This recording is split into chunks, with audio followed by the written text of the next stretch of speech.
10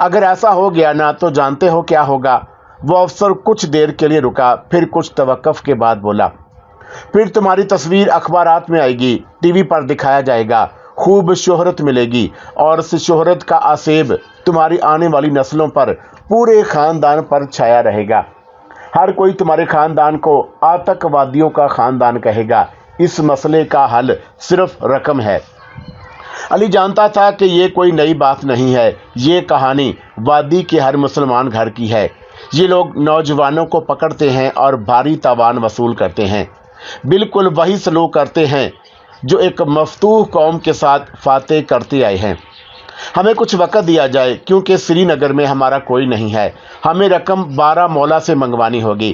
علی نے کچھ دیر سوچنے کے بعد کہا، مگر ابھی تو تم نے کہا تھا کہ تم بجرا چلاتے تھے۔ وہ کس کا بجرا تھا؟ جس کا بھی خالی مل جاتا چلا لیتا۔ انہی میں سے کسی سے 10,000 روپے لے آؤ، موقع تو دیں، ایک فون کا موقع دیں، میں کوشش کرتا ہوں۔ آؤ اس کمرے میں فون ہے۔ یہ کہہ کر وہ علی کو دوسرے کمرے میں لے آیا، پھر بولا، ینگ مین، ہم تمہارے دشمن نہیں ہیں۔ ہم لوگ اتنی دور سے بال بچوں کو چھوڑ کر جان ہتھیلی پر لے کر آئے ہیں، تو کیا ہمیں کمائی کرنے کا حق نہیں ہے؟ افسر کی آواز میں یاسیت تھی اور لالچ بھی۔